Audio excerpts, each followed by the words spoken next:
하나님 말씀 보도록 하겠습니다. 레위기 16장 5절부터 10절까지 20절부터 22절까지의 말씀 두 번에 나누어서 보도록 하겠습니다. 한 절씩 교독하고 마지막 절은 합독하도록 하겠습니다. 교독합니다. 이스라엘 자손의 회중에 교독하겠습니다. 제가 한번 읽고 여러분 읽으시고 이스라엘 자손의 회중에서 속죄 제물로 삼기 위하여 수염소 2마리와 번제물로 삼기 위하여 수양 1마리를 가져갈지니라. 아론은 자기를 위한 속죄제에 수송아지를 들이되 자기와 집안을 위하여 속죄하고 또 그 두 염소를 가지고 회막문 여호와 앞에 두고 두 염소를 위하여 제비 뽑되 한 제비는 여호와를 위하고 한 제비는 아사셀을 위하여 할지며 아론은 여호와를 위하여 제비 뽑은 염소를 속죄제로 드리고 아사셀을 위하여 제비 뽑은 염소는 산채로 여호와 앞에 두었다가 그것으로 속죄하고 아사셀을 위하여 광야로 보낼지니라. 20절부터 22절까지의 말씀입니다. 제가 읽겠습니다. 먼저 그 지성소와 회막과 제단을 위하여 속죄하기를 마친 후 살아있는 염소를 드리되 아론은 그의 두 손으로 살아있는 염소의 머리에 안수하여 이스라엘 자손의 모든 불의와 그 범한 모든 죄를 아뢰고 그 죄를 염소의 머리에 두어 미리 정한 사람에게 맡겨 광야로 보낼지니 합독합니다. 염소가 그들의 모든 불의를 지고 접근하긴 어려운 땅에 이르거든 그는 그 염소를 광야에 놓을지니라. 아멘. 네, 우리 주변에 있는 분들에게 이렇게 한번 인사하도록 하겠습니다. 웃기만 하면 완벽한 얼굴입니다. 네, 주일 아침에도 화가 나 계시고 점심에도 화가 나 계시면 안 됩니다.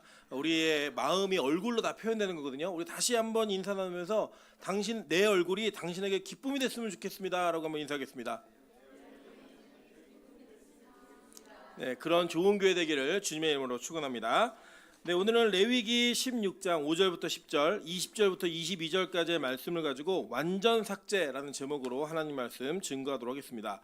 우리가 지금 배우고 있는 레위기 16장은 속죄일에 대한 대속죄일에 대한 이야기입니다. 사실은 이 대속죄일이 가지고 있는 의미가 상당히 이스라엘에서 큽니다. 예를 들면 우리나라에도 명절이 있지 않습니까? 휴일들이 쭉 있는데 사실 이번 추석은 우리 직장인들에게는 거의 뭐 행복한 시간이시죠, 그죠? 잘만 설정하면 열흘을 그냥 연달아 쉴 수 있는 은혜가 있습니다. 한 달에 30일을 기준으로 한다면 열흘을 그러니까 3분의 1 정도를 그냥 쉬어버리는 거예요. 이게 그러니까 우리가 그렇게 예배를 드리면서 또 이 땅을 살아가면서 중요한 절기들을 우리가 가지고 있는 내용들이 있습니다. 예를 들면 교회가 좀 크게 지내는 절기가 언제죠? 부활절 또 성탄절, 그죠? 이 두 가지는 교회가 그래도 좀 뭔가 페스티벌 같은 분위기를 좀 내지 않습니까? 그런 것처럼 이스라엘 사람들에게 이 구약 시대에 대속죄일은 진짜 큰 절기였어요. 근데 이 진짜 큰 절기의 의미가 유월절 의미만큼 우리에게는 잘 전달이 안 되고 있습니다. 예를 들자면 우리 유월절이 예수 그리스도를 이야기하는 거다는 다 알고 계시잖아요, 그죠? 뭐 그거는 뭐 찬양에도 나오고 여러분이 그 읽으면 뭐 문지방과 문설주에 피 바르고 막 이런 걸 보면서 찬양과 말씀과 모든 내용을 통해 유월절 그러면 예수 그리스도가 딱 떠오른단 말이에요. 근데 대속죄일이라고 얘기하면 사실 그렇게 유월절만큼 그곳이 상기가 되어서 우리에게 이미지로 다가오는 게 그렇게 쉽지만은 않습니다. 그런데 오늘 여러분 이 말씀을 배우시면서 이 말씀 속에서 야, 이런 은혜가 있었구나, 이런 복음이 있구나, 예수 그리스도의 사역이 우리에게 이렇게 소개되어져 있구나라고 하는 것들을 좀 발견하시는 은혜가 있었으면 좋겠습니다. 제가 지금 간지에다가 지난주와 똑같은 도표를 넣어놨습니다. 대속죄일에 그러니까 일곱째 달 10일에 드리고 있는 그 예배의 순서를 예식의 순서를 쭉 기록해 놓았는데 제가 이렇게 보면 지난주와 다른 부분이 음영을 처리한 부분이 있어요. 보이시나요? 이거 말고 다음 거요. 다음 거. 보시면 제가 2번 그러니까 단계별로 쭉 진행하는 단계 속에 1번, 2번, 3번, 4번, 9번까지 정리해 놨잖아요. 그죠? 근데 그 중에 2번하고 7번을 연결해 놓았습니다. 그러니까 같이 음영을 처리해 놨죠. 뭐냐면 이게 두 가지가 이 아사셀 염소에 대한 이야기이기 때문입니다. 근데 이 아사셀 염소 그러면 아시는 분도 계시겠지만 모르는 분이 거의 대반이실 거예요. 왜냐하면 아사셀이라는 단어 자체가 성경 전체에 4번밖에 나오지 않습니다. 그래서 4번밖에 안 나오는데 이 4번이 다 16장에 나와요. 이 16장에 나오는 이야기를 여러분 좀 집중해서 보시면 아사셀 염소에 대한 의미가 무엇인지를 조금은 명확하게 아실 수 있을 겁니다. 제가 이제 그 석사 논문을 썼는데 원래 석사 논문 한 100페이지만 쓰면 되는데 제가 300페이지를 썼습니다. 그래서 뭐 탈모도 오고 막 이랬는데 이 300페이지를 써서 딱 그 논문 심사를 받고 논문 심사가 딱 끝났을 때 지금 대구 동신교회 원로 목사님이신 김성수 목사님, 권성수 목사님께서, 죄송해요, 제 스승인데 잊어버렸어요 성함을. 권성수 목사님께서 저에게 했던 말이 저 잊혀지지가 않아요. 지금까지도. 뭐라고 얘기하셨냐면, 제가 그때 강도사였는데, 임철 강도사님은 이제 무엇을 안 사람이 된 게 아니라 내가 무엇을 모르는지를 아는 사람이 되었습니다.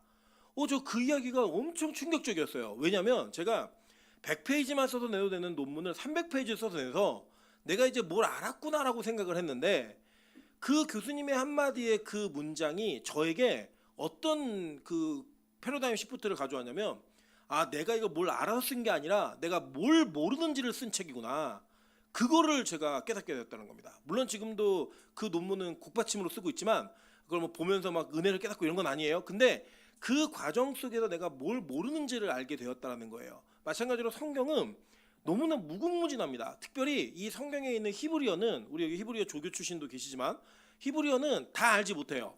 모르는 그 어원의 근거나 어원의 의미가 무엇인지를 모르는 게 태반입니다. 그 중에 하나가 이 아사셀이에요. 그래서 이 아사셀은 여러 가지 논쟁들이 있어요. 그 논쟁들이 있는데 그 논쟁 가운데 제가 제 나름대로 연구하고 또 검증된 바, 이게 그래도 가장 가깝다라고 여겨지는 그 근거를 맞추어서 오늘 예수 그리스도와 연결되어지는 복음을 전하고자 합니다. 그래서 이게 천국 가면은 틀릴 수도 있어요. 왜냐면 학자들도 몰라요. 제가 이거를 학자들보다 제가 더 공부를 열심히 해서 이게 맞습니다라고 얘기하는 게 아니라 여러 가지 이야기들이 있어요. 크게 3가지가 있는데 그 중에 제가 논리적으로 봤을 때 이게 맞는 것 같습니다 라고 하는 확신을 가지고 전하는 거예요. 그러니까 제가 틀릴 수도 있어요. 천국에서 틀리면 하나님한테 얘기하면 돼요. 틀렸네요 얘기하면 돼요. 그냥 뭐 이거 천국 가고 지옥 가는 문제가 아니니까. 그런데 이 본문을 통하여 우리가 알 수 있는 그리스도에 대한 온전한 개념이 전 분명히 있다고 믿습니다. 이 개념을 오늘 꼭 소유해 가시는 그런 은혜가 있기를 바랍니다. 그래서 여러분, 내가 이거 뭘 모르는지를 알았다. 그리고 내가 이 조금 아는 것을 통해서 예수 그리스도가 어떤 분인지를 이해할 수 있겠구나라는 걸 기대하시면 되는 거예요. 먼저는 이 아사셀 염소에 관련된 이야기는 2가지를 기억하시면 됩니다. 먼저는 염소를 2마리를 선택을 해요. 무조건 염소여야만 합니다. 제가 나중에 왜 염소인지도 설명을 드릴게요. 이 2마리의 염소를 선택을 해서요, 한 마리는 이 염소를 죽이고 원래 우리가 알고 있는 제사법을 따라 속죄를 드립니다. 이 속죄를 드리는 거 제사법 아시죠? 속죄제는 바꿔 얘기하면 무슨 제사라고 얘기했죠?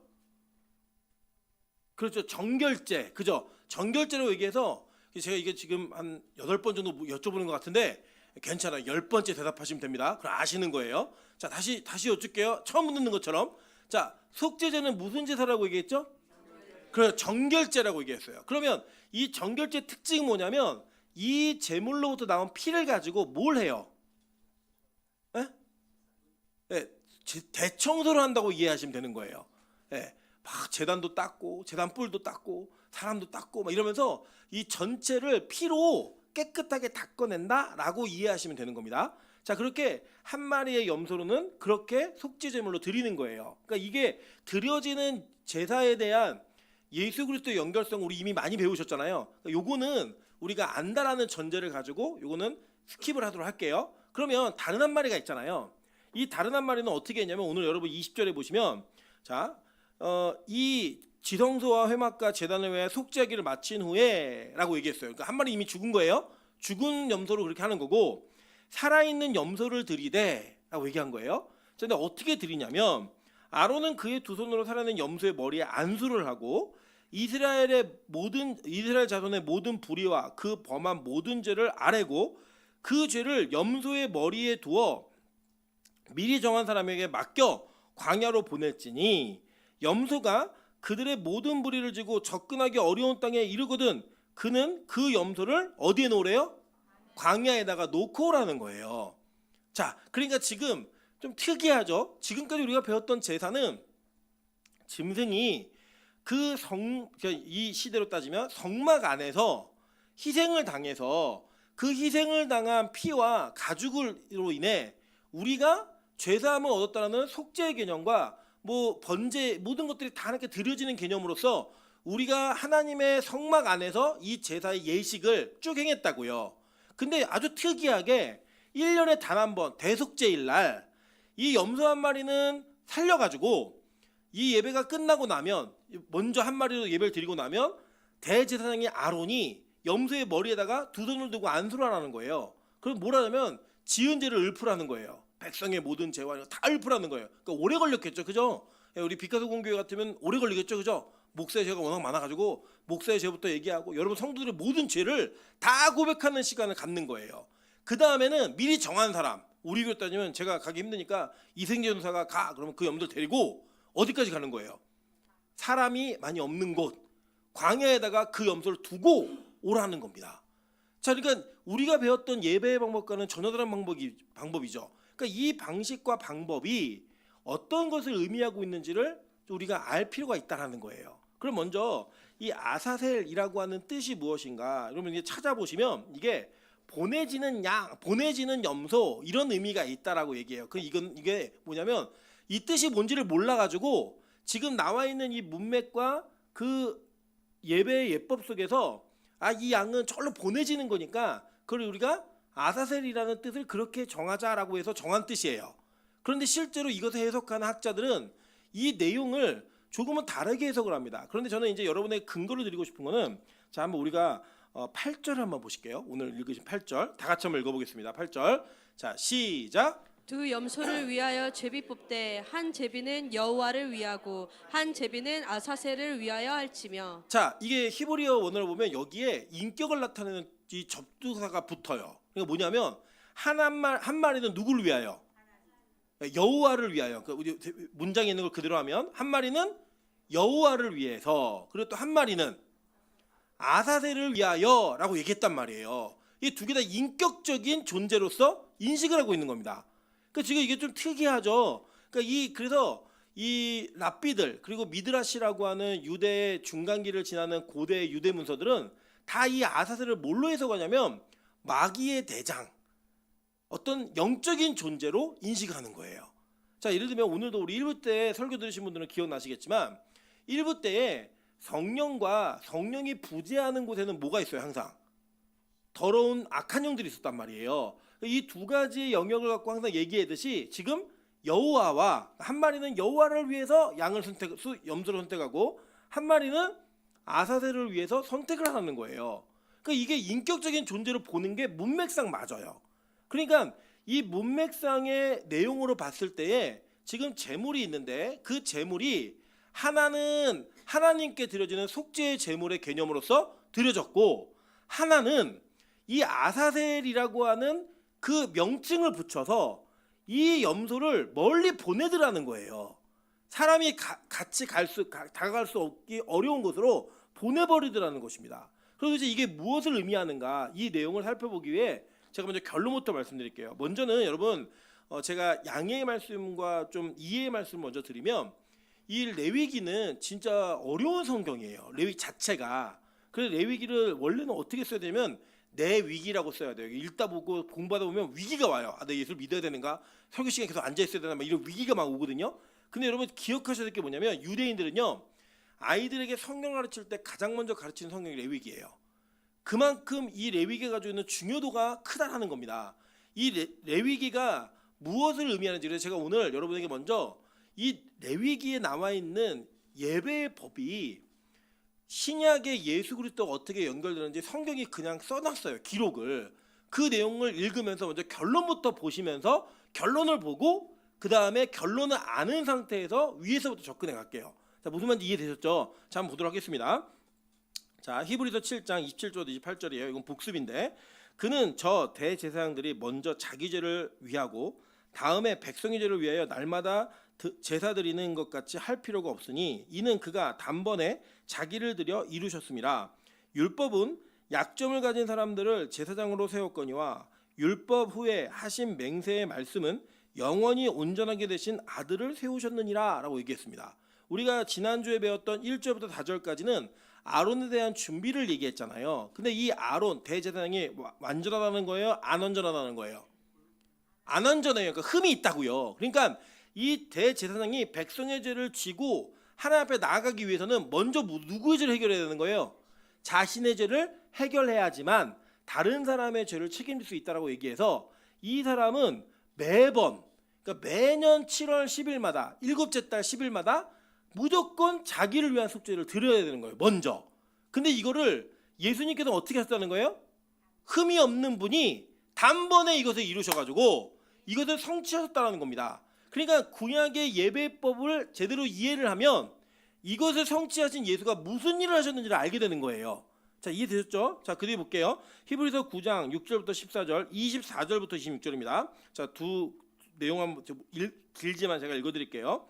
이 모든 것을 이같이 예배하셨으니 제사장들이 항상 첫 장막에 들어가 섬기는 예식을 행하고 오직 둘째 장막은 대제사장이 홀로 1년에 한 번 들어가되 이렇게 얘기했어요. 자, 이게 뭘 얘기하는 거예요?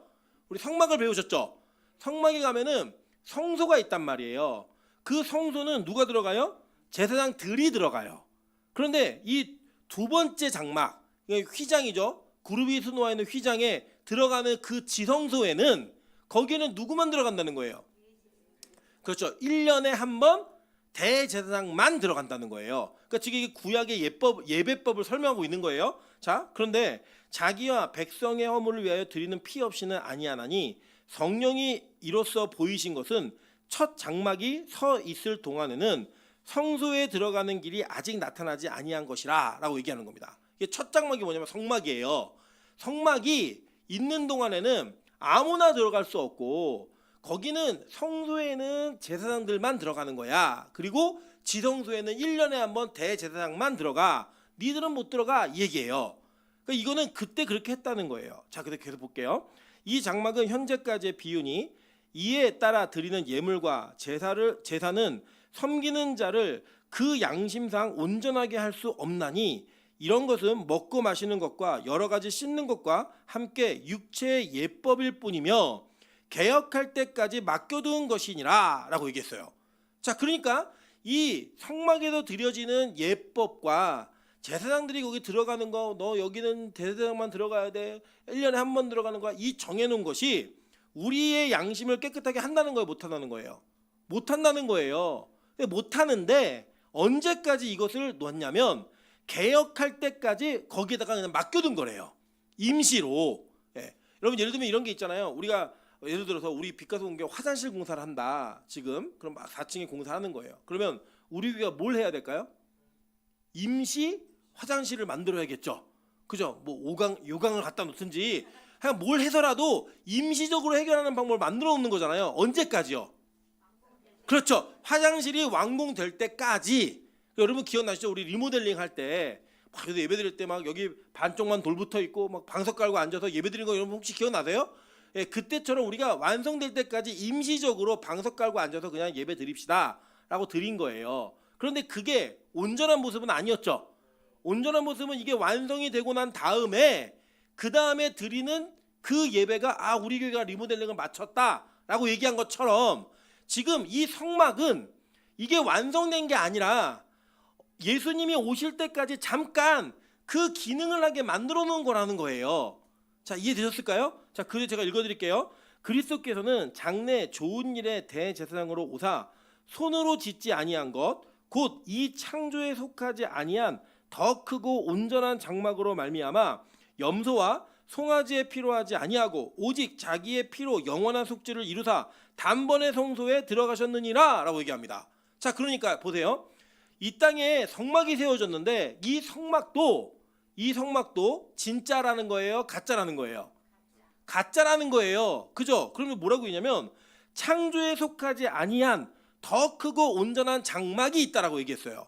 이게 무슨 얘기냐면 창세기 1장 1절에 하나님이 태초에 천지를 창조하시니라 이 전에 뭐가 있었다는 거예요.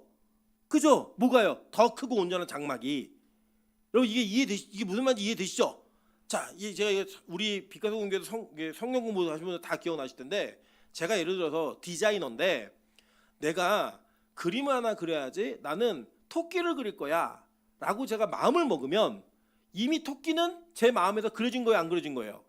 그려진 거예요. 그죠? 그리고 난 다음에 제가 점을 하나 찍고 가만히 멈춰 있으면 그 시점에 딱 보면 저는 그 점이 뭘 그린 건지 알죠? 그죠? 난 눈부터 그릴 거야. 나는 코부터 그릴 거야. 난 귀부터 그릴 거야. 제가 그걸 정한 거예요. 그러니까 여러분은 그걸 몰라요. 제가 뭘 그리는지 모르는 사람은 제가 점을 하나 찍어놓고 뭘 그릴 것 같아요? 그럼 맞출 수 있을까요? 없을까요? 절대 못 맞춥니다. 근데 예를 들어 제가 지금부터 토끼를 그리겠습니다 라고 얘기해서 점을 찍으면 그땐 잘 모르는데 점점점 그리다 보니까 이게 이렇게 귀 모양이 나오는 거예요. 여러분 그거 안다 모른다? 정확히 알죠. 지금 귀를 그리고 있구나. 아는 거예요 이거를. 자 보세요. 이거 하나님의 관점으로 갈게요. 하나님께서 이 땅을 창조하실 때에 무엇으로 완성하실지 정하셨을까요? 안 정하셨을까요? 정하셨죠. 아니 사람도 정하는데 사람도 정하는 거 아니에요. 그러면 완성하실 것을 정하셨으면 하나님의 계획 속에서는 뭐가 제일 먼저 그려진 거예요? 이 땅의 완성이 뭐예요? 예, 종말. 그죠? 종말이 여러분 영화에서 보듯이 막 다 멸망 이런 게 아니라 그리스도인들의 종말은 완성이에요. 완성하시는 거예요. 그러니까 하나님이 천국 새하늘과 새 땅을 완성하신 거예요. 이미 그의 의도 속에서. 그리고 창조를 시작했다고요. 그러니까 더 크고 온전한 장막은 뭘 얘기하는 거예요? 그 새하늘과 새 땅, 즉 천국을 이야기하는 거라고요. 그러니까 이 천국의 모형이 뭐예요? 성막이라는 거예요. 그러니까 이 천국을 이렇게 미니어처로 만들어 가지고 야 요거를 보면서 천국을 그리면 돼. 그러면서 이걸 주신 건데 자 보세요. 여기에 지성소에 들어갈 때는 대제사장만 1년에 한번 들어가죠. 근데 그거를 예수님께서 자기의 피로 단번에 그 성소까지 들어가 버렸다는 거예요. 천국으로. 그리고 그 길을 어떻게 갔다는 거예요, 여러분. 이따가 배울 건데 그 길을 여신 거예요. 아까 보니까 뭐라고 했냐면 아까 우리 읽은 본문에 9장 히브리서 9장 7절 정도 8절 정도 될 것 같아요. 첫 장막이 서 있을 동안에는 성소에 들어가는 길이 아직 나타나지 아니한 것이라 라고 얘기했죠. 그죠? 아직 안 나타났다고요. 근데 그 길을 누가 여신 거예요? 예수님이 열어버리셨다고요. 근데 그 방법과 그 방식이 지금 이 대속죄일에 나타나는 거라고요. 그걸 지금 설명하는 겁니다. 계속 볼게요. 자, 염소와 황소의 피와 및 암송아지의 죄를 부정한 자에게 뿌려 그 육체를 정결하게 하여 거룩하게 하거든 하물며 영원하신 성령으로 말미암아 흠없는 자기를 하나님께 드린 그리스도의 피가 어찌 너희 양심을 죽은 행실에서 깨끗하게 하고 살아계신 하나님을 섬기게 하지 못하겠느냐? 라고 묻는 거잖아요. 자, 여기 누구 피예요? 염소의 피가 나왔죠. 그죠? 그러니까 염소의 피야, 염소, 황소의 피와 암송아지의 죄를 부정한 자에게 뿌리면 그 부정한 자가 정결하게 됐다고 얘기하는 거예요. 야, 하물며 염소를 가지고도 했는데 거룩하신 예수님의 피가 너희를 정결하지 못하게 하겠니? 충분하게 할 수 있어 라고 얘기해 주는 거예요. 그러면 볼게요. 24절부터 26절입니다. 그리스도께서는 참것의 그림자인 손으로 만든 성소에 들어가지 아니하시고 바로 그 하늘에 들어가사 이제 우리를 위하여 하나님 앞에 나타내시고 대제사장이 해마다 다른 것의 피로써 성소에 들어가는 것 같이 자주 자기를 드리려고 아니하실지니 그리하면 그가 세상을 창조한 때부터 자주 고난을 받았어야 할 것이로되 이제 자기를 단번에 제물로 드려 죄를 없이 하시려고 세상 끝에 나타나셨느니라. 이해가 되시죠? 무슨 말인지 이게 이제. 자, 그러니까 보세요. 제가 우리 교회가 고난주간 안 지키잖아요. 고난주간에 뭐 안 하잖아요. 왜 안 해요?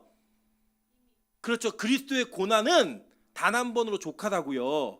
그러니까 그거를 여러분 그리스도께서 다 이루셨다고요. 그러니까 여러분이 고난주간에 괜히 금식하고 고기 안 먹고 까만 옷 입고 다니고 씻지 않고 그럴 필요 없어. 냄새나요 그거. 하지 마세요. 고난주간은 그냥 그 주간이 예수님이 우리를 위해 십자가에 달려 돌아갔다는 걸 상기시키는 정도는 끝. 그게 여러분의 고난에 동참하고 그런 말 여러분 고난에 동참 못해요. 그 죄의 고난을 동참하는 거 여러분 죽음밖에 없어요. 진짜 기념하셔서 죽으셔야 된다고요. 매년 한 사람씩 못 박을까요? 제비 뽑아가지고 이번 연도에는 우리 박미영 교사를 못 박읍시다 이랬고 못 받고 이렇게 해야지 그게 진짜 고난에 동참하는 거예요. 금식하는 거 아니라고요. 앞으로도 빛가서 공교회는 고난주가 안 지킵니다. 예, 그 의미 없는 거 신학적으로 잘못된 거라고요. 이게 우리 교회가 문화가 이래 이게 아니고요. 신학적으로 그렇게 하면 안 되는 거예요. 그게 왜냐? 그리스도께서 단번에 다 이루셨는데 그걸 왜 또 하고 앉아 있어요? 그거 우리가 할 게 아니라고요, 여러분. 이게 쉽게 얘기하면 이런 거예요. 여러분이 빚을 졌어요. 은행에 크게 한 5억 정도 빚을 졌는데 여러분의 가정의 남편이든 부모든 누구든 간에 그 빚을 대신 갚아준 거예요. 그럼 여러분 그 빚을 갚았는데 만기 날짜마다 가가지고 매년 아유 내가 은행에서 빚을 내가 갚았어야 되는데 우리 아버지가 대신 갚아서 너무 죄송합니다 해야 돼요? 아니잖아요. 그래서 고난주간은 그렇게 지키는 게 아니라고요. 여러분 이게 뭐냐면 지금 예수님께서 이 단번에 이 모든 것을 다 이루셔서 완성하셨다는 걸 보여주는 거예요. 그러면 뭘 도대체 단번에 이루셨는가? 이거를 봐야 될 거 아니에요. 이거를. 그래서 이제 아사셀 염소를 보는 거예요. 자, 이 아사셀 염소가 히브리어로는 아자젤이라는 뜻이 이게 발음이고 이 헬라어로는 트라노스 아포폰파이오스라는 단어예요. 모르셔도 돼요. 잊어버리세요. 그냥. 왜냐면 이건 그냥 떠나보낸 염소 이런 개념이에요. 그냥 뜻 자체가. 그런데 자, 이 그 염소를 아까 우리 읽었던 것처럼 보내라는데 어디로 보내냐고 얘기했냐면 자 볼게요. 이 염소가 가지고 있는 이미지가 있어요. 자 여기 보시면 그 염소는 고대 염소가 동물의 특징이 있습니다. 예를 들면 우리나라에서는 제가 이제 한번 봤는데 저희 친하게 지내던 목사님께서 전주에 계셔서 목회를 하시는데 너구리를 한 마리 잡아오셨어요. 너구리를 잡았는데 너구리가 집에 잡혀오니까 너구리가 죽은 척하는 거예요. 죽은 척하는 거 너구리가 진짜로. 그래서 죽은 척하는데 사람들이 지나가니까 눈을 뜨고 이렇게 쳐다봐요. 그래 우리가 왜 너구리 같다 그러면 이제 뭔가 이렇게 음흉하고 자기 막 숨긴 특징 이런 걸 막 얘기하는 거잖아요. 그런 것처럼 각 나라마다 이 짐승이가 주는 특징을 통해서 뭔가 얘기를 해요. 근데 여러분 기억나실 거예요. 우리가 이따가도 볼 텐데 예수님이 이 땅의 마지막을 얘기하실 때 야 양은 오른쪽에 염소는 왼쪽에 두라고 하셨어요. 그래서 양은 천국 가는 사람들로 염소는 지옥 가는 사람들로 얘기하셨단 말이에요. 염소하고 양이 도대체 무슨 의미가 있는가? 짐승의 의미를 보셔야 돼요. 여러분 이 양은요. 양 수장 한 마리가 암양을 비롯해서 가족을 약 크게는 50마리까지 거느려요. 그런데 이 양은 우리가 이미지가 막 약해 보이고 연약하고 막 이런 이미지로 보이잖아요. 근데 이 양은요. 자기의 가족이 다른 이들로 인해 침탈당하는 걸 보지를 못해요. 무조건 싸워요. 예, 죽기까지도 싸워요. 막 피 터지게. 근데 염소는 안 그래요. 염소는 힘이 센 염소가 힘이 약한 염소의 아내를 그러니까 부인을 암컷을 뺏어가려고 그러면 그냥 줘요. 예, 안 싸워요. 그리고 그 힘센 염소가 암염소를 데리고 놀다가 귀찮아서 버리면 또 그 암염소 찾아가요. 예, 그래서 이 암염소라고 하는 게 로마에서는 야 저 여자 암염소 같아 그러면 굉장히 음란하고 음탕한 여자들을 표현하는 거였어요. 예, 이미지가. 그래서 이게 뭐냐면 그 고대 사회에서는 제일 중요한 게 명예와 수치였습니다. 이 가치가 너무나 중요했어요. 그래서 명예와 수치의 개념을 이야기할 때 명예를 지키는 자들 그러면 양이에요. 예, 명예를 지키지 못하는 자들 그럼 뭐예요 이게? 염소였다고요. 그 염소를 드리는 제사는 이 속죄제물 죄 문제를 해결할 때 드릴 때는 염소를 드리는데 특별히 공동체 전체 죄악을 다 갖다가 회개해야 되는 그 대속죄 날에는 무조건 염소만 써야 돼요. 이거는. 근데 이 염소가 원어로는 털이 많은 들염소예요. 들염소. 그 염소에 대한 이미지가 성경은 너무나 정확하게 그려져 있다는 겁니다. 우리 아까 읽은 본문은 읽지 않고요. 레위기 17장 7절 한번 볼게요. 레위기 17장 7절 다 같이 한번 읽어보겠습니다. 시작. 그들은 전에 음란하게 섬기던 숫 염소에게 다시 제사하지 말 것이니라. 그는 그들이 제대로 지킬 영원한 규례니라. 자 이해되시죠? 무슨 말인지 이거 설명을 듣고 나시니까 왜 숫 염소가 음란함과 우상숭배랑 연결되어 있는가 이걸 보여주고 있잖아요. 이 이미지였어요. 다니엘서 8장 5절부터 5절부터 8절입니다. 자, 제가 읽어드릴게요. 저 요새 노안이 와가지고 잘 안 보입니다. 죄송해요. 자, 내가 생각할 때 한 숫 염소가 서쪽에서부터 와서 온 지면에 두루 다니되 땅에 닿지 아니하며 그 염소의 두 눈 사이에 현저한 뿔이 있더라. 그것이 두 뿔 가진 숫양 곧 내가 본 바 강가에 섰던 양에게로 나아가되 분노한 힘으로 그것에게로 달려가더니 내가 본즉 그것이 수장에게로 가까이 나아가서는 더욱 성내어 그 수장을 쳐서 그 두 뿔을 꺾으나 수장에게는 그것을 대적할 힘이 없으므로 그것이 수장을 땅에 엎드려뜨리고 짓밟았으나 수장을 그 손에서 벗어나게 할 자가 없었더라. 숫 염소가 스스로 심히 강대하여 가더니 강성할 때 그 큰 뿔이 꺾이고 그 대신에 현저한 뿔 넷이 하늘 사방을 향하여 났더라라고 얘기해요. 자, 그러니까 어떤 이 다니엘이 환상과 예언을 하는 장면인데 그 장면의 내용 속에 보니까 한 숫 염소가 숫 양을 공격해서 넘어뜨리더라는 거예요. 이게 어떤 나라에 대한 건데 이 숫 염소가 누구를 표현하는 거냐면 헬라 제국을 표현하는 거예요. 이 헬라 제국이 여러분 이게 왜 숫 염소가 헬라 제국이고 숫 양이 그 페르시아로 표현이 되는지를 여러분 이해하시면 되는데, 자, 성전의 귀환이 되었을 때 어떤 나라 때 성전을 건축하기 위해 이스라엘 백성을 귀환을 하죠? 에? 고레스 때, 그죠? 아닥사스다 때, 그때가 무슨 나라예요? 나라 제국이 바사 제국이잖아요. 바사가 뭐냐? 페르시아예요. 예, 페르시아 제국일 때 이스라엘이 포로에서 귀환을 하는 일이 벌어진다고요. 그런데 이 페르시아를 누가 무너뜨려요? 에? 페르시아를 알렉산더가 무너뜨리죠. 알렉산더가 헬라 제국이잖아요. 이 헬라 제국이 무너뜨리는데 이 헬라 제국이 나중에 나눠지면서 이 성전이 가장 큰 유린을 당할 때 이스라엘 성전이 그 헬라 제국일 때 가장 큰 유린을 당해요. 네. 그래서 여러분 그 내용이 이제 여기 나오는 거예요. 그래서 요거를 다니엘이 보는데, 그러니까 페르시아는 양으로 보이는 거고, 그죠? 그리고 헬라 제국은 뭘로 보이는 거예요? 염소로 보이는 거예요 지금. 그러니까 어떤 이미지인지 아시겠죠? 자, 우리 아까 얘기했던 내용이에요. 마태복음 25장 31절부터 33절과 46절 한번 보겠습니다. 인자가 자기 영광으로 모든 천사와 함께 올 때 자기 영광의 보좌에 앉으리니 모든 민족을 그 앞에 모으고 각각 구분하기를 목자가 양과 염소를 구분하는 것과 같이 하여 양은 그 오른편에 염소는 왼편에 두리라 라고 얘기하죠. 자, 그리고 난 다음에 46절입니다. 그들은 영벌에 의인들은 영생에 들어가리라 하시니라 라고 얘기하면서 이게 구분했다고요, 이미지를. 자, 이해되시죠? 그러니까 염소는 나쁜 짐승이야 이렇게 얘기하지 마시고요. 여러분, 흑염소는 여성에게 굉장히 좋습니다. 먹으면 안 돼 이런 게 아니라 그가 가지고 있는 이미지를 얘기하는 거예요. 지금 성경에서는 그 내용을 갖고 얘기하는 건데, 자 보세요.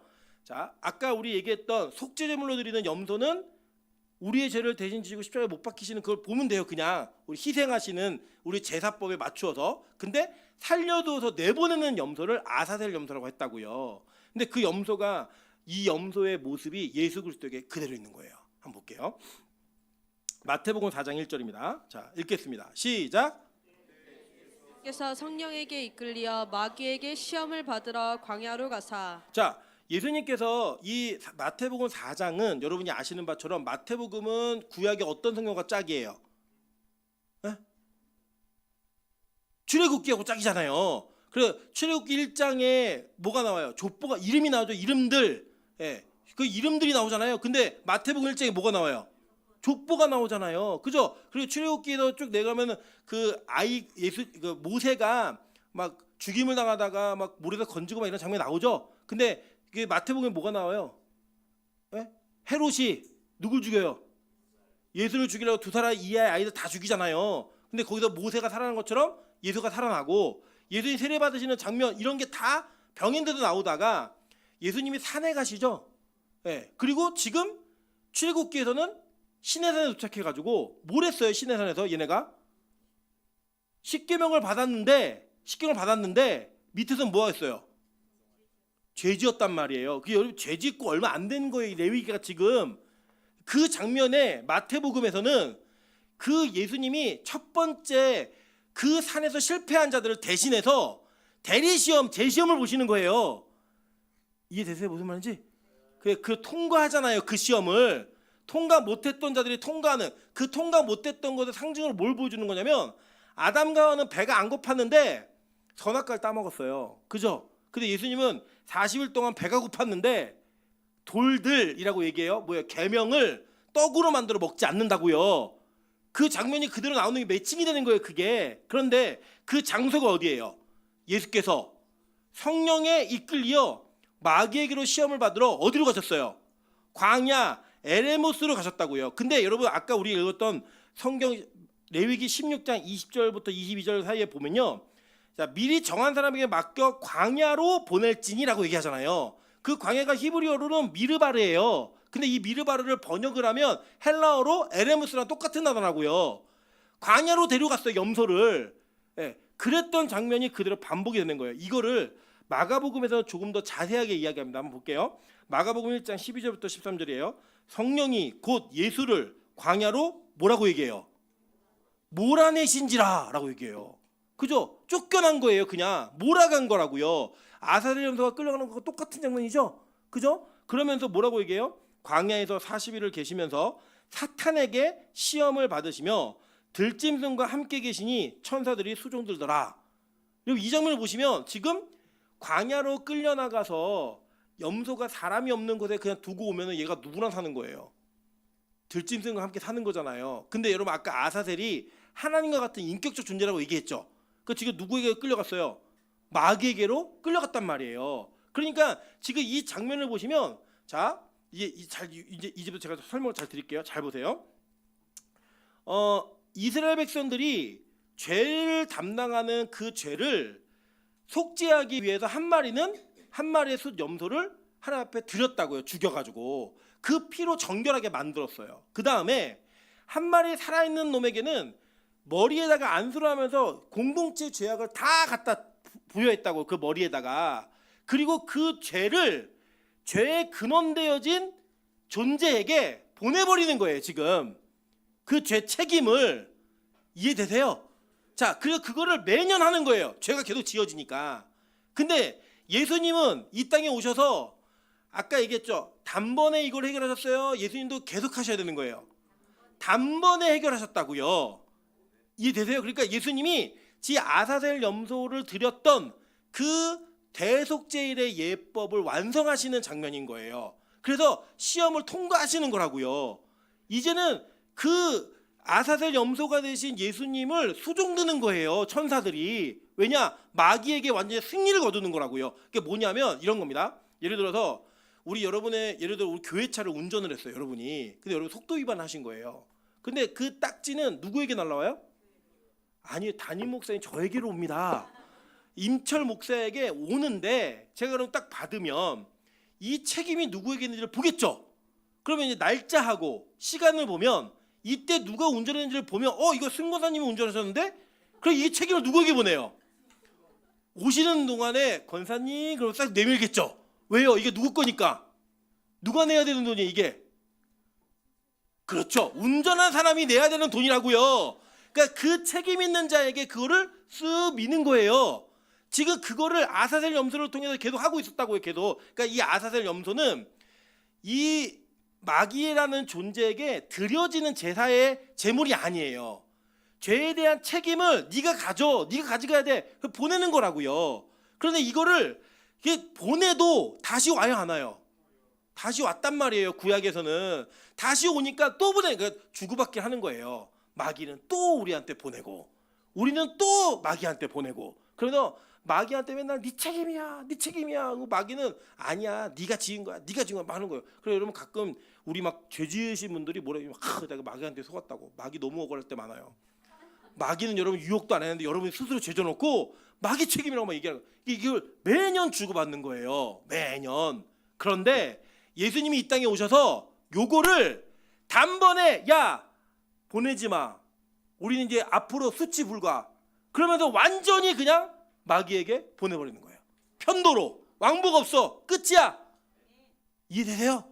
자, 이걸 딱 보내는 거예요. 그래서 예수님이 이러한 일들을 감당하는 일들이 나타나는 겁니다. 한번 볼게요. 자, 마태복음 27장 46절부터 50절과 51절 한번 볼게요.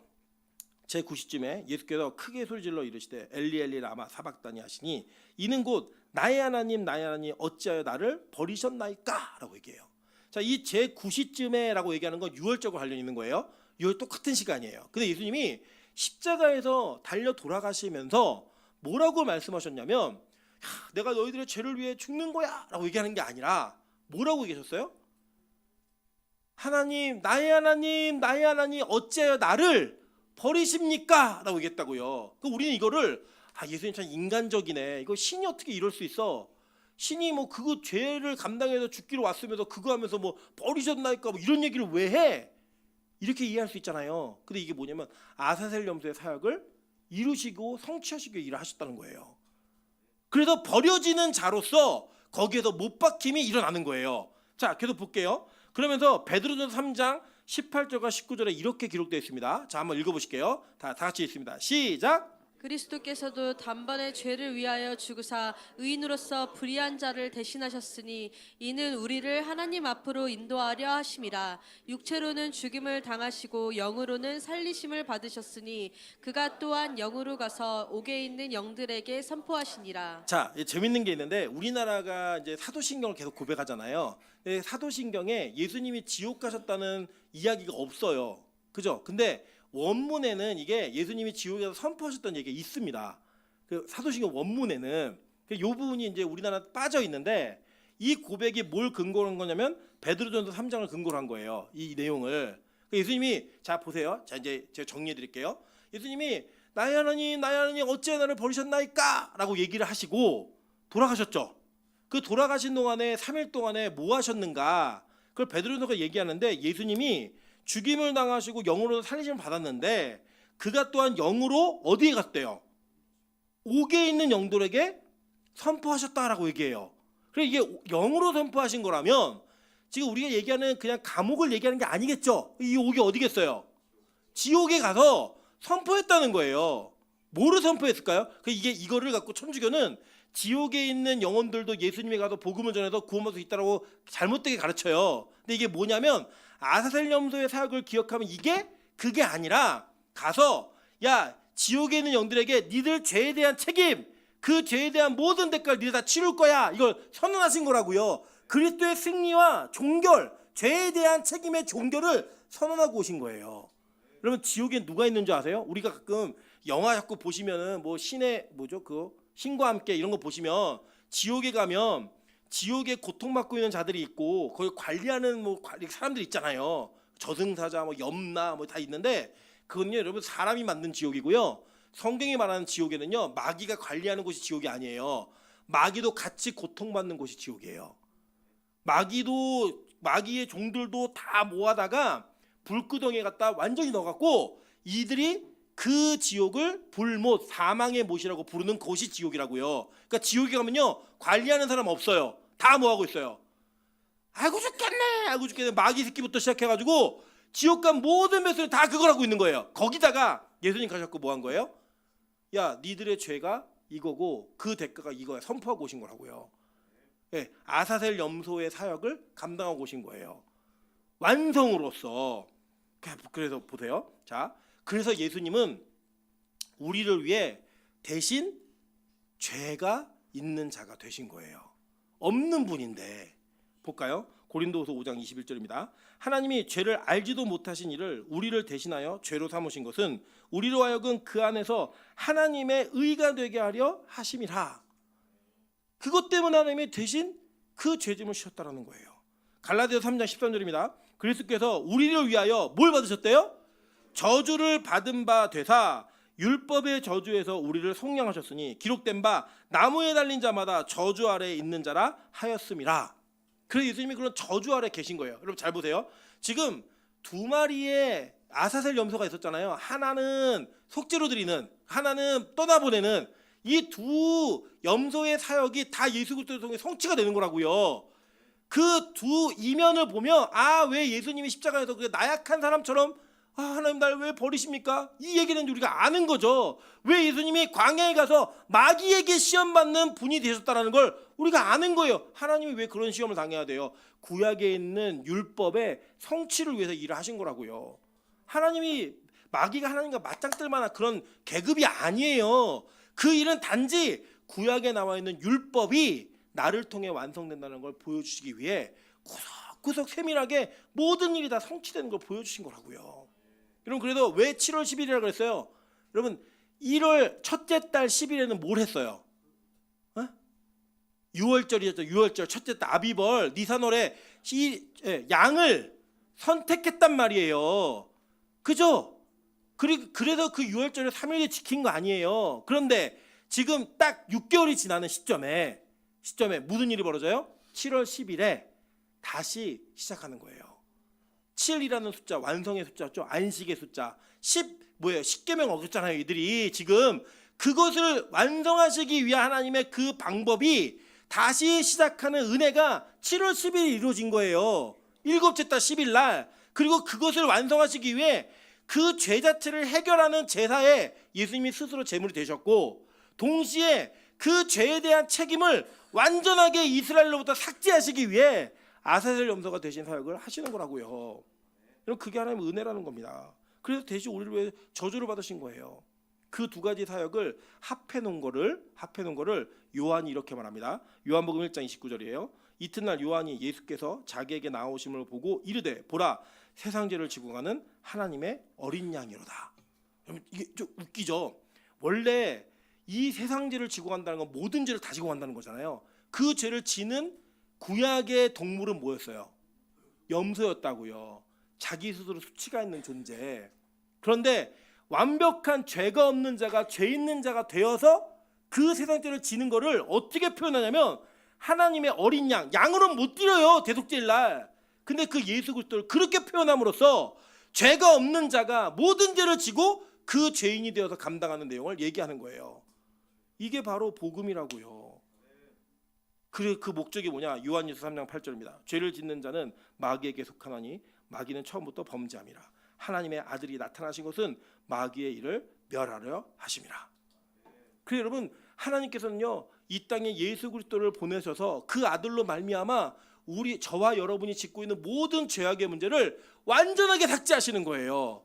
여러분, 사람은요 절대 용서하지 않아요. 절대 용서하지 않아요. 사람은요 반드시 기억을 합니다. 예를 들면요, 사실 뭐 저희 부부가 되게 금슬이 좋은 부부 같지만 원래 그러지 않았거든요.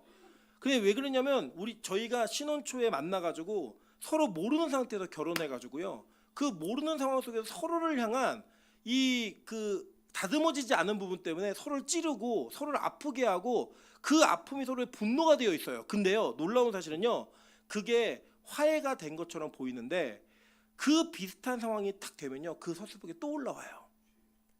또 올라와요. 어쩔 수 없어요. 인간은 다 그래요. 그래서 여러분, 부모 자식도 그래요. 저희 어머니도요 평소에 안 하시다가요 뭐 화가 나시면 옛날에 저한테 헛소리 다 얘기하세요. 저도 다 얘기해요. 그러면 같이. 그러면 보면 와, 이게 정말 가능한 일인가? 그렇게 친하게 지내던 부모 자식 간의 그 관계가 어떤 서섭한 사건이 하나 딱 터지면 그 이전에 내가 잊어버렸다고 생각하는 모든 것들이 다 올라온다고요. 그게 사람이에요. 그게 인간이고 그게 죄인이라고요. 그래서 여러분, 그리스도를 벗어난 어떠한 공동체에서도요 완전한 용서는 없어요. 그걸 기대하지 마세요. 그 꼬리표는 여러분 평생을 쫓아다니는 거예요. 그래서 사람이 여러분을 정죄하고 사람이 여러분을 이상한 눈으로 보고 너 그때 그랬지, 너 그때 그런 놈이지, 너 그때 그랬잖아 라고 얘기하는 거를 또 왜 그러니 라고 얘기하지 마세요. 그게 죄인의 그대로의 모습이고 여러분도 역시 그런 존재라고요. 내가 당할 때는 그 사람이 나쁜 사람 같지만 나도 역시 그 사람에게 그런 일을 하고 있는 존재예요. 우리는 그런 존재예요. 근데 하나님은요 기억을 안 하신다는 거예요. 완전히 지워버리신다는 거예요. 너 내가 봐줬지? 너 내가 용서해줬지? 이게 아니라 너한테 그런 일이 있었어? 아니잖아. 너 원래 깨끗한 애야. 너는 그런 일 완전 없는 애야. 요새 전 대통령이 자신의 실수와 잘못된 판단으로 재판받고 있죠. 얼마나 후회하겠어요. 내가 그때 안 할 걸. 내가 왜 그걸 했지? 왜 이런 미친 짓을 했지? 얼마나 후회하겠어요. 여러분, 아무리 없었던 일을 하려고 노력해도요 돼야 안 돼요? 안 되잖아요. 뭐 유튜브에 영상에 음성 파일에 다 기록 남아 있어요. 그런 죄는요 아무리 지우려고도 지워지지 않아요. 마귀는 여러분 그렇게 공격할 거예요. 여러분, 나중에 우리 심판대 앞에 가면요 여러분이 평생을 살면서 지었던 모든 죄악의 문제가 행위를 기록한 책에 기록되어 있습니다. 그 책을요 만인이 보는 앞에서 그 책을 펼쳐놓고 자기 입으로 스스로 고백한다고 얘기했어요. 얼마나 쪽팔리고 얼마나 이 수치스러움이 오겠어요. 다 염소예요. 그 앞에 가면 아우 수치스러워. 아우 나의 모든 죄, 숨겼던 죄야. 부인한테 안 들켰던 거, 남편에게 들키지 않았던 거, 이웃에게 들키지 않았던 거, 그거를요 목사가, 장로가, 권사가, 집사가, 성도가 자기 입으로 모든 역사 속에 있는 만인들 앞에서 고백하게 되어 있어요. 얼마나 부끄러울까요? 얼마나 창피할까요? 얼마나 수치스러울까요? 그때 여러분, 그 수치스러움 속에서 그 죄악의 문제로부터 우리를 구원하는 생명책에 기록된 그 말씀이 그 죄의 문제를 없이 하는 거예요. 봐줬다가 아니라 없이 하는 거라고요. 그래서 그 천국에 들어간 모든 자들은 죄가 없이 온 사람이 없어요. 죄가 있었는데 그 죄의 문제가 하나님의 은혜로 말미암아 완전히 해결된 자들만 들어와서 어떤 누구도 누구에게 죄의 책임을 묻지 못해요. 다 똑같은 죄인인데 그 죄로부터 해방된 자들이기 때문에. 그래서 성경 우리에게 이렇게 얘기합니다. 시편 103편 12절입니다. 동이 서에서 먼 것 같이 우리의 죄가를 우리에게서 멀리 옮기셨으며. 여러분 동 가서 금요 철야 드린 분들 기억나시죠? 동이 서에서 먼 것 같이. 찬양도 있잖아요. 뭐 주의 인자심이 크시도다. 막 얘기하면 뭐 동이 서에서 먼 것 같이 막 이렇게 나오잖아요. 후렴 부분에. 그게 이런 의미가 있는 거라고요. 완전히 반대. 죄가를 옮기셨다는 거예요. 이사야 38장 17절입니다. 보옵소서 내게 큰 고통을 더하신 것은 내게 평안을 주려 하심이라. 주께서 내 영혼을 사랑하사 멸망의 구덩이에서 건지셨고 내 모든 죄를 주의 등 뒤에 던지셨나이다. 보지 않겠다는 거예요. 확 던져버리겠다는 거예요. 그게 은혜인 거예요. 완전히 삭제되는 거예요. 미가서 7장 19절입니다. 다 같이 읽겠습니다. 시작. 다시 우리를 불쌍히 여기셔서 우리의 죄악을 발로 밟으시고 우리의 모든 죄를 깊은 바다에 던지시리이다. 아멘. 하나님이 우리의 죄를 이렇게 해결하시겠다는 거예요. 그래서 실제로 예수님께서 이 땅에 오셔서 저와 여러분의 죄를 이 아사셀의 방식으로 해결하신 장면이 요한복음 8장에 나오는 겁니다. 제가 읽어드릴게요. 요한복음 8장 10절부터 11절입니다. 예수께서 일어나사 여자 외에 아무도 없는 것을 보시고 이르시되 여자여 너를 고발하던 그들이 어디 있느냐 너를 정죄한 자가 없느냐 대답하되 주여 없나이다. 예수께서 이르시되 나도 너를 정죄하지 아니하노니 가서 다시는 죄를 범하지 말라 하시니라. 여러분 이 장면은 가늠하다가 현장에서 잡힌 여자가 끌려왔습니다.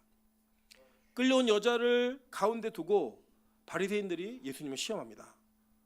예수님 모세율법에는 이 여자를 쳐 죽이라고 얘기했는데 어떻게 해야 될까요?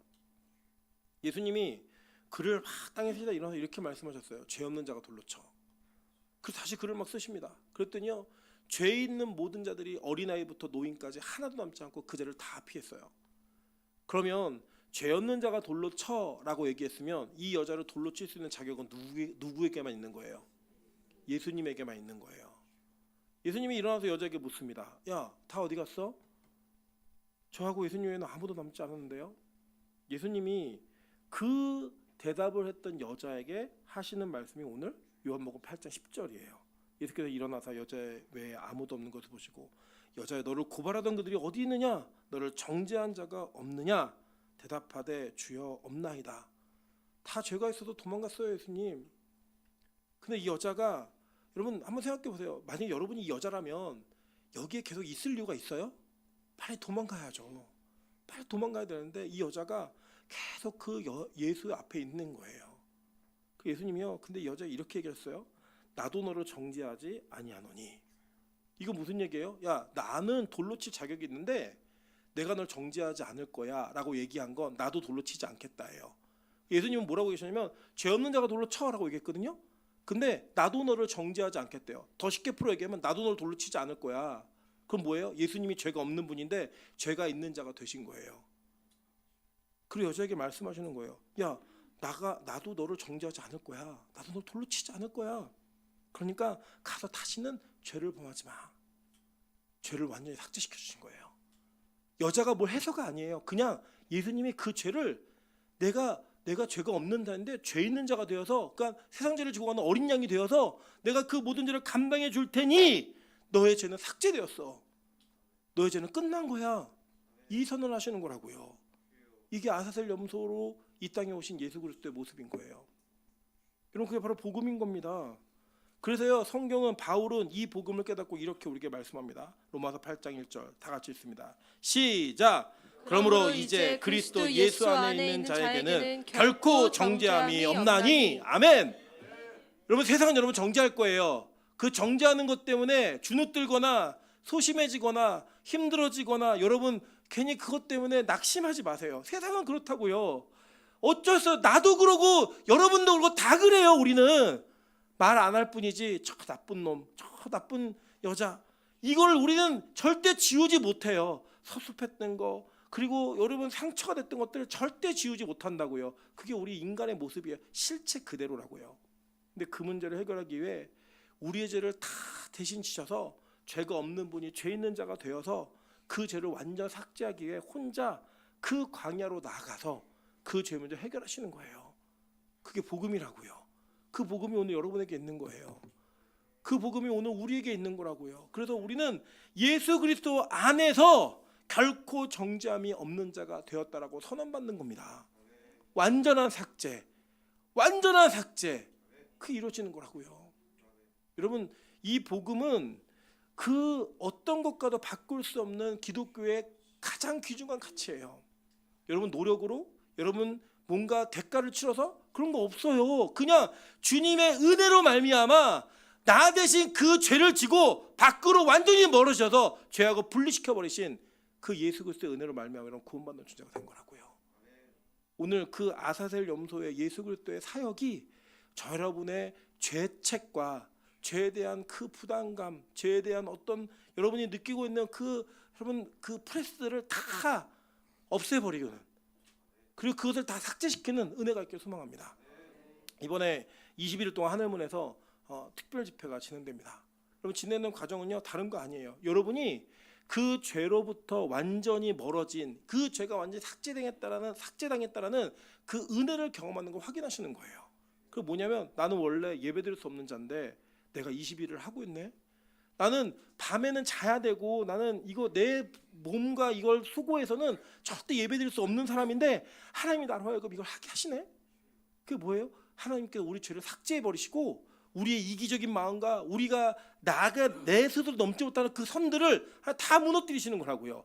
그 은혜를 누리세요. 20일을 완수해갖고 내가 이번에 뭘 이루어내야지. 그게 아니고요. 그냥 하나님 나는요 예배를 드릴 수 없는 사람인데요. 나는 예배가 드리기 싫어하는 사람인데요. 하나님 내 죄를 대신 지시고 삭제시키셔서 나를 예배자로 세우시네요. 하나님 그걸 내가 해보겠습니다. 주님이 이끄신다면 그 자리를 가보겠습니다. 이거예요. 여러분 그거예요. 우리는 다른 게 아니라 그래서 우리가 성소에 들어갈 담력을 얻게 된 거예요. 그래서 예수 그리스도가 돌아가셨을 때 그 성소의 휘장이 위에서부터 아래로 찢어지는 겁니다. 여러분 위에서부터 아래로 찢어진 건 뭐냐면요. 위에서 찢은 거예요. 위에서 찢었다고요. 예수 그걸 찢어버리신 거예요. 야 이제 누구나 들어와. 너도 들어올 수 있고 다 들어올 수 있어. 특정한 사람만 들어오는 게 아니라 내가 모든 죄악을 삭제했으니까 너희들 다 들어올 수 있어. 그게 천국 가는 길이 열려버린 거예요. 여러분 그 길을 택하고 그 길을 따라갈 수 있는